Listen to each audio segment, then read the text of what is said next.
ನಮಸ್ಕಾರ ವೀಕ್ಷಕರೇ. ಇವತ್ತು ಮೆಂತ್ಯ ಬೀಜದಿಂದ ಒಂದು ಲೇಹವನ್ನು ನಾನು ತಯಾರಿಸಲಿದ್ದೇನೆ. ಈ ಲೇಹವನ್ನು ನಾನು ನನ್ನ ಅಜ್ಜಿಯಿಂದ ಕಲಿತ್ಕೊಂಡಂಥದ್ದು. ಇದು ಈ ಪೀರಿಯಡ್ಸ್ ಆಗುವ ಮಕ್ಕಳಿಗೆ ಮೊದಲು ಆಗುವಂಥ ಮಕ್ಕಳಿಗೆ ಇಂತಹ ಲೇಹವನ್ನು ಕೊಟ್ಟರೆ ಬಹಳ ಉತ್ತಮ. ಮತ್ತು ಕೆಲವು ಮಕ್ಕಳಿಗೆ ಇರ್ರೆಗ್ಯುಲರ್ ಪೀರಿಯಡ್ಸ್ ಇರ್ತದೆ ಹುಡುಗಿಯರಿಗೆ, ಅಂಥವರಿಗೆ ಸಮೇತ ಇದನ್ನು ತುಂಬ ಮಾಡಿಟ್ಟುಕೊಳ್ಳಬೇಡ. ವಾರದಲ್ಲಿ ಆಗುವಷ್ಟನ್ನು ಮಾಡಿಟ್ಟುಕೊಂಡು ಒಂದು ದಿನದಲ್ಲಿ 2 ಚಮಚದಷ್ಟು, ಒಂದು ಬೆಳಿಗ್ಗೆ 1 ಚಮಚ ಅಥವಾ ಸಂಜೆ ರಾತ್ರಿ ಹೊತ್ತಿನಲ್ಲಿ 1 ಚಮಚ ತೆಗೆದುಕೊಂಡ್ರೆ ಬಹಳ ಒಳ್ಳೆಯದು. ಇದೊಂದು ಆಯುರ್ವೇದಿಕ್, ಇದರಲ್ಲಿ ಯಾವ ಸೈಡ್ ಎಫೆಕ್ಟ್ ಇಲ್ಲ. ಇದನ್ನು ಪ್ರಾಯದವರು ಸಮೇತ, ಬೆನ್ನು ನೋವು ಇರುವವರು ಅಥವಾ ಕಾಲ್ಗಂಟಿನ ನೋವು ಇರುವವರು ಸಮೇತ ಈ ಒಂದು ಮೆಂತೆಯ ಲೇಹವನ್ನು ಉಪಯೋಗಿಸಿಕೊಳ್ಬಹುದು. ಈ ತಲೆ ಕೂದಲು ಉದುರುವ ಸಮಸ್ಯೆ ಇರುವವರು ಸಹ ಈ ಒಂದು ಲೇಹವನ್ನು ಉಪಯೋಗಿಸಿದರೆ ತಲೆ ಕೂದಲಿಗೆ ಸಹ, ನಿಮಗೆ ಗೊತ್ತುಂಟು ಮೆಂತೆ ಎಂಬುದು ತಲೆ ಕೂದಲಿಗೆ ಸಹ ಅತ್ಯಂತ ಉತ್ತಮವಾದ ಅಂಶವನ್ನು ಹೊಂದಿರುವಂತಹ ಒಂದು ವಸ್ತು ಅಂತ ಹೇಳ್ಬೋದು. ಸೊ ಹಾಗಾದರೆ ಇದನ್ನು ಹೇಗೆ ಮಾಡುವುದಂತ ನೋಡೋಣ. ಅದರ ಮೊದಲು ಯಾವುದೆಲ್ಲ ಸಾಮಗ್ರಿಗಳು ಬೇಕೆಂದು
ಸಾರಿ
ಆಗ್ತಾ ಬಂತು ನೋಡಿ, ಸ್ವಲ್ಪ ಕಲರ್ ಚೇಂಜ್ ಆಯಿತು. ಕರಟಬಾರ್ದು, ಸ್ವಲ್ಪ ಅದರಿಂದಾಗಿ ಜಾಗ್ರತೆಯಲ್ಲಿ ಇದನ್ನು ಫ್ರೈ ಮಾಡಬೇಕು.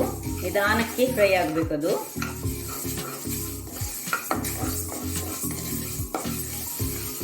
ಇದನ್ನು ನಾನು ಮೊದಲೇ ತೊಳೆದಿಟ್ಟುಕೊಂಡು ಒಂದು ಬಟ್ಟೆಯಲ್ಲಿ ಹಾಕಿ ಸ್ವಲ್ಪ ಒಣಗಿಸಿಟ್ಟುಕೊಂಡಂತಹ ಮೆಂತೆ ಇದು. ಅಥವಾ ನೀವು ಹೀಗೆ ಸಹ ಮಾಡ್ಬೋದು. ಇದನ್ನು ಚಂದ ಮಾಡಿ ಬಟ್ಟೆಯಲ್ಲಿ ಒಂದು ಬಟ್ಟೆಯಲ್ಲಿ ಒರೆಸಿ ಹರಡಿಟ್ಟುಕೊಂಡ್ರೆ ಅದು ಸಹ ಆಗ್ತದೆ. ಅಥವಾ ತೊಳೆದಿಟ್ಟುಕೊಂಡು ಒಂದು ಬಿಳಿ ಬಟ್ಟೆಯಲ್ಲಿ ಹಾಕಿಟ್ಕೊಂಡ್ರೆ ಹಾಗೂ ಆಗ್ತದೆ. ಸೊ ನೋಡಿ, ಇದಾಯಿತು. ಇದನ್ನು ಸ್ವಲ್ಪ ಇನ್ನು ತಣ್ಣಗಾಗಲಿಕ್ಕೆ ಬಿಡೋಣ. ವೀಕ್ಷಕರೇ ನೋಡಿ, ಇದೀಗ ತಣ್ಣಗೆ ಆಗಿದೆ. ಇದನ್ನೀಗ ನಾವು ಆಲ್ರೆಡಿ ತಣ್ಣಗಾಗಿದೆ. ಇದನ್ನೀಗ ಒರೆಸಿಕೊಂಡು ಇಟ್ಕೊಳ್ಳೋಣ. ಸಣ್ಣ ಇದರಲ್ಲಿ ಇರಲಿದು ಗ್ಯಾಸ್. ನಾನು ಇದರಲ್ಲಿ ಈ ನೀರು ಹಾಲನ್ನು ಹಾಕಿ ಇಟ್ಕೊಳ್ತೇನೆ ಸ್ವಲ್ಪ. ನೋಡಿ ಇದರಲ್ಲಿ ನೋಡಿ, ನಾನು ಈ ನೀರು ಹಾಲನ್ನು ತೆಂಗಿನ ಹಾಲು ತೆಗೆಯುವಾಗ ಸುರುವಿನ ಹಾಲು, ಇದು ದಪ್ಪ ಹಾಲು, ಇದು ಮತ್ತೆಗೆ ಇದು ಯೂಸ್ ಮಾಡಲಿಕ್ಕೆ. ಈಗ ಎರಡನೇ ಹಾಲಿಗೆ ನೀರು ಹಾಲು ಹೇಳೋದು. ನೀರು ಹಾಲು ಸ್ವಲ್ಪ ದಪ್ಪ ಇರ್ತದೆ. ಸೊ ಈಗ ಇದನ್ನೀಗ ಅದು ಅಲ್ಲೇ ಇರಲಿ. ಈಗ ನೋಡಿ, ಇದನ್ನೀಗ ಮಿಕ್ಸಿಗೆ ಹಾಕಿ ನಾವು ಇದನ್ನು ಪೌಡರ್ ಮಾಡಿಕೊಳ್ಳೋಣ. ಇದು ತಣ್ಣಗಾಗಿದೆ.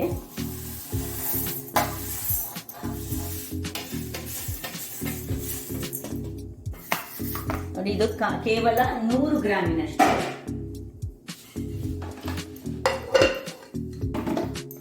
ಇದೊಂದು ಬಹಳ ಉತ್ತಮ. ನೀವು ಒಮ್ಮೆ ಮಾಡಿ ತಿಂದರೆ ಮಕ್ಕಳು ತಿನ್ನಲಿಕ್ಕೆ ಸಿಗದ ಖುಷಿಯಲ್ಲಿ ಕೇಳ್ತಾರೆ.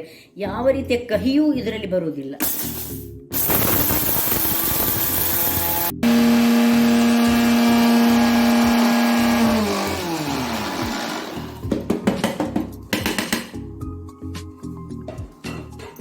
ನೋಡಿ ವೀಕ್ಷಕರೇ, ನೋಡಿ ಈ ಸ್ವಲ್ಪ ತರಿ ಉಂಟು. ಇನ್ನು ಇಷ್ಟು ತರಿ ಬೇಡ ನಮಗೆ, ಸ್ವಲ್ಪ ತರಿಯೇ ಬೇಕು ನಮಗೆ.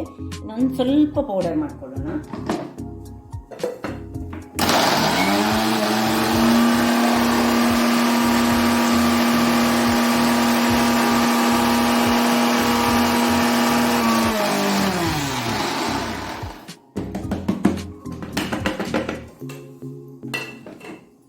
ನೋಡಿ, ಇಷ್ಟಾದರೆ ಸಾಕು. ಈಗ ನಾನು ಇದಕ್ಕೆ ಹಾಕ್ಕೊಳ್ತಿದ್ದೇನೆ.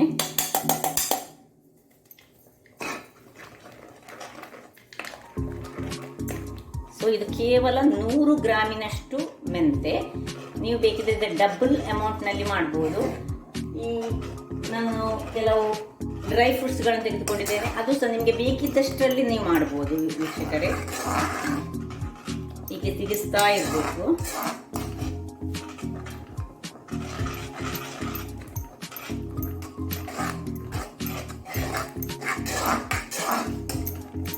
ಈಗ ಬೆಲ್ಲ ಎಲ್ಲ ಹಾಕಿದಾಗ ಅದರ ಕಹಿ ಮತ್ತೆ ಏನೂ ಗೊತ್ತಾಗಲ್ಲ. ಡ್ರೈ ಫ್ರೂಟ್ಸ್ ಎಲ್ಲ ಹಾಕಿದ ಮೇಲೆ ಅದರ ಲೇಹ ಎಂಬುದು ಬಹಳ ಚೆನ್ನಾಗಿರ್ತದೆ ವೀಕ್ಷಕರೇ.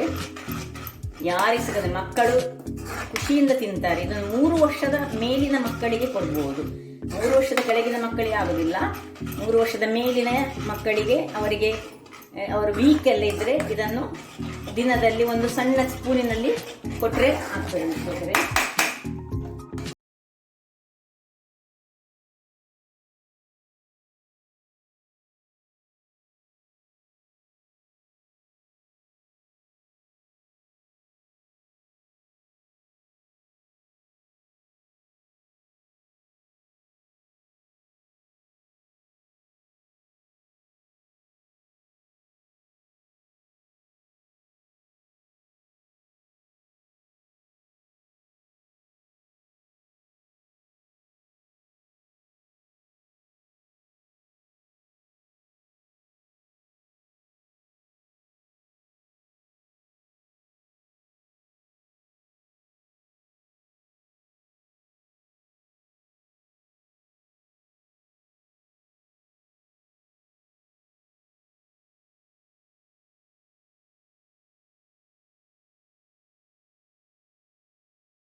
ಮಾಡಿಟ್ಟುಕೊಂಡ್ರೆ ಬಾಟ್ಲಲ್ಲಿ ಹಾಕಿಟ್ರೆ, ಅಥವಾ ನಿಮಗೆ ಒಂದು ಇದು ಹೆಚ್ಚು ಕಾಲ ಬೇಕಂತ ಹೇಳಿದ್ರೆ ಇದನ್ನು ಫ್ರಿಜ್ಜಲ್ಲಿ ಸಹ ನೀವು ಇಟ್ಕೊಳ್ಬೋದು.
ತುಪ್ಪ ಹಾಕ್ಲಿಕ್ಕಿಲ್ಲ, ಇದಕ್ಕೆ ಬೇರೆ ಯಾವುದು ಹಾಕ್ಲಿಕ್ಕಿಲ್ಲ. ತುಪ್ಪ ಇಲ್ಲದವರು ತೆಂಗಿನ ಎಣ್ಣೆ, ಪ್ಯೂರ್ ತೆಂಗಿನ ಎಣ್ಣೆ ಇದ್ದರೆ ಅದನ್ನು ಹಾಕ್ಕೊಳ್ಬೋದು, ಅದು ಸಹ ಒಳ್ಳೆ ಆಗ್ತದೆ.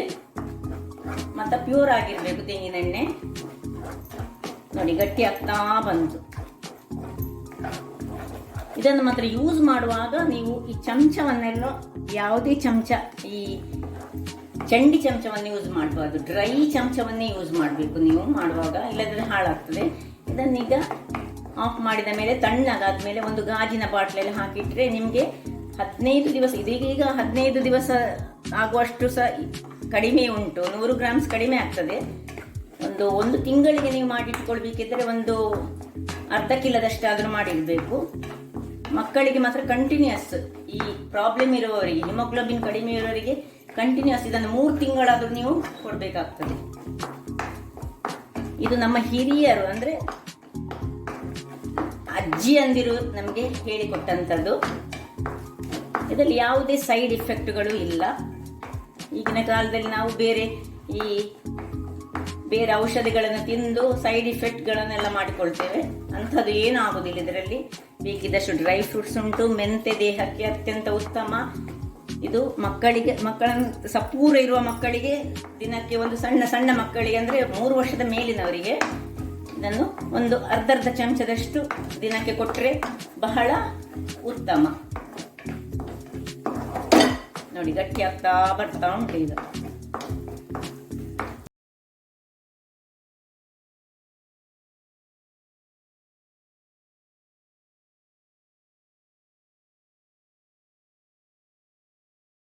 ಇನ್ನೀಗ ಇದರಲ್ಲೇ ಇದು ಗಟ್ಟಿಯಾಗಿ ಇದಾಗಬೇಕು.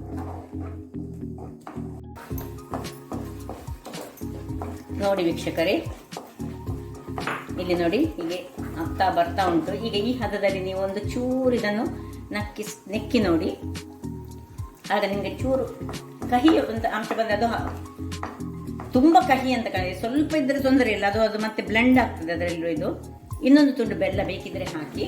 ಆದರೆ ಇದೀಗ ನಾನು ಹಾಕಿದ್ದು 3 ಅಚ್ಚಿ ಬೆಲ್ಲಗಳು. ಇದು ಬೆಲ್ಲ ಬಹಳ ಕರೆಕ್ಟಾಗಿ ಬಂದಿದೆ. ನಿಮಗೆ ಕಡಿಮೆ ಅಂತ ಆದರೆ ನೀವು ಸ್ವಲ್ಪ ಬೆಲ್ಲವನ್ನು ಹಾಕ್ಕೊಳ್ಬೋದು. ಹಾಕ್ಕೊಂಡು ಮಾತ್ರ ಇದು ಸರಿಯಾಗಿ ಈ ಹದದಲ್ಲಿ ಬರುವಾಗ ನೋಡಬೇಕು. ಕಡಿಮೆ ಆದರೆ ಹಾಕ್ಕೊಳ್ಬೋದು. ಬೆಲ್ಲದ ಹುಡಿ ಮಾಡಿಕೊಂಡು ಸ್ವಲ್ಪ ಹಾಕ್ಕೊಳ್ಬೋದು. ಇನ್ನೂ ಸಹ ಇದು ತಿರುಗಬೇಕು. ತಿರುಗ್ತಾ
ನೋಡಿ ವೀಕ್ಷಕರೇ, ಎಷ್ಟು ಚೆನ್ನಾಗಿ ಬಂದಿದೆ ನೋಡಿ.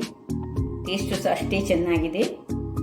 ಸೊ ನಿಮಗೆ ಈ ಒಂದು ನನ್ನ ಕುಕ್ಕಿಂಗ್ ಚಾನಲ್, ನಾನು ಮಾಡಿದಂತಹ ಈ ಲೇಹ ಇಷ್ಟ ಆದರೆ ನನ್ನ ಬೋಳು ಸುವರ್ಣ ಚಾನಲನ್ನು ಲೈಕ್ ಮಾಡಿ, ಶೇರ್ ಮಾಡಿ, ಹಾಗೂ ದಯವಿಟ್ಟು ಸಬ್ಸ್ಕ್ರೈಬ್ ಮಾಡಿ, ಹಾಗೂ ನನ್ನ ಇನ್ಸ್ಟಾಗ್ರಾಮ್ ಪೇಜನ್ನು ಫಾಲೋ ಮಾಡಿ.